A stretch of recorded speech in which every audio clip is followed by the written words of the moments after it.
Hey, what's cracking, gang? Great to be with you again. Thanks for joining me, for tuning in, for turning it on, for pressing play. Woo! Good job. My name's Ralph Mayhew.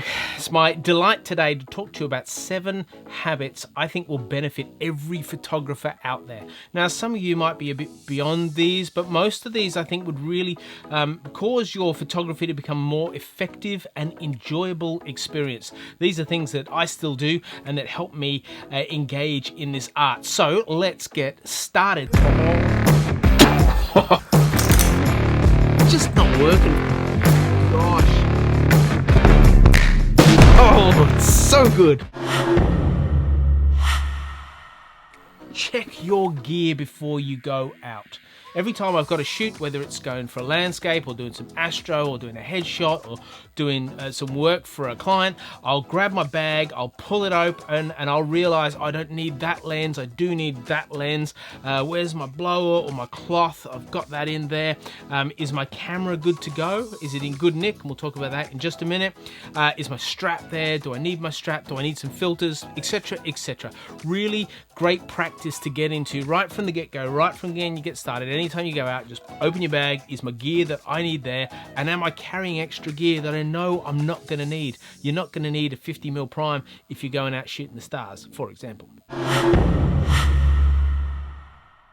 Charge your batteries. Charge your batteries. You can do it when they run out and you come home from a shoot. You can do it the night before you go out for a shoot. Charge your batteries. Check them. Stick them in the camera. Turn the camera on. See what that little battery display comes up as, and if it's full, you're good. If it's halfway or less, charge it. Stick it in the charger. Let it be fully juiced up, ready to go. You will not regret doing that.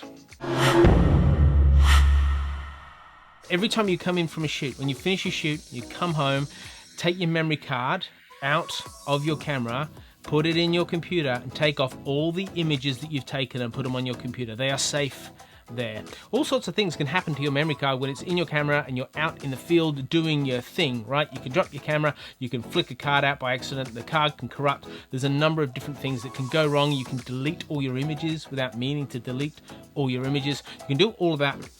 But I would just encourage you to download all the images on your computer so they're all safe. Whether you're going to edit them then or later on, that's your call, but keep them safe because once they're gone forever. Once you've downloaded all your images, so there's no more value left on the card because it's all on your computer, go and format that card. Yes, go format that card. That way it's a brand new card, it's been reformatted, it's like, I'm ready for new images, let's go. Otherwise you could run out of space and then go, oh, how do I go back and delete images when I'm middle of shooting? You don't want funky things to happen because you haven't formatted. So good practice, format the card. Every time you take the images off, you'll be good to go and you will thank me. You won't thank me, you'll thank yourself. You'll be like, good job, self, well done. Leave your ISO on 100 when you finish a shoot. And not auto 100, but on 100, because the sensor performs best at the lowest ISO. So on most cameras it's 100, some cameras it's 50, whatever, but leave it on that lowest ISO setting so that you haven't left it on 3200 and you go out in the middle of the day and you take these photos and your ISO is bumped up, but you don't realize it because you're the middle of the day, so you don't think to check your ISO, and you come back and all your images are noisy and gritty and full of all this stuff you really don't want it full of. So I would encourage you, always leave your ISO on 100.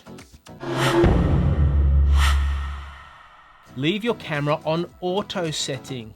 That's right, leave on auto setting. So once you finish your shoot, what you do is you've done for the day. So before you turn your camera off, you go ISO 100, last point, and then you go auto setting, because if something happens and you grab your camera, like the kids are doing something, or there's a moment at home, or you're driving along, you've got your camera and you see something and you grab your camera, you're often not thinking settings. You're thinking, I've got to capture that. And you go click, click, click, click, click. And then you get home, you look at the images and they're all black. or they're all blurry because the shutter speed was off. But auto means the camera becomes the brain and does it all for you, so you need not worry about it. You don't obviously have to keep it on auto. You should learn manual. I've got a video about that. It'll be at the end of this video that you can really learn some skills in 10 minutes, less than 10 minutes. You can learn to shoot in manual and feel really confident. But when you leave your camera, leave it in auto. It's a great setting. When you get back to the car, often you got, like if it's me, I've got sand in the tripod, I'm carrying all my stuff, I've had to change lenses, so there's lens cap, these things just left all over the place. There's not filters, but stuff not back in the same places, and I have the tendency to go, I'll deal with it when I get home, and I put it in and shut the boot, and then you're traveling and stuff moves about and you can scratch lenses, you can damage your gear. You get home, you chuck your gear and go, I'll do it later on, and it's not ready for next time you get to go out, or other damage can take place if you haven't cared for and looked after your gear. So I've learned over the years that the most important thing you can do is when you get back to your car to take the extra 5 minutes, and it's usually not even that, to make sure your camera's turned off and it's placed in the bag the way you want it placed in the bag, that the lenses are placed where they should be, that they've got their bottom cap and their top cap on, that your batteries are in the right place, that if you've burnt out a battery, you can put it somewhere which will remind you, that your strap's there, that all your gear's there too, because what you don't want to do is leave a location and realize, oh, I forgot this, I forgot my tripod. It's still where it was, but I have a tripod bag in the car, so when I come back, I've got to put the tripod in the car. I don't want it clanging around in the boot, flying left, right, and center, and getting damaged. So there you go, folks. 7 habits that I would highly encourage you to start investing in, building into your photography life. It will mean your gear lasts longer, your experience is more enjoyable, and your time is more efficient. If you've enjoyed this, subscribe below. If you think, oh, what about this? I've got a great habit to throw into the mix, please put it in the comments below. Love this to be a community where we all learn and share and gain from each other. Hit the bell, give us a like, all that jazz, and I'll see you very soon in the next video, including the manual video. You can just watch that next if you haven't seen it, because that'll help you heaps.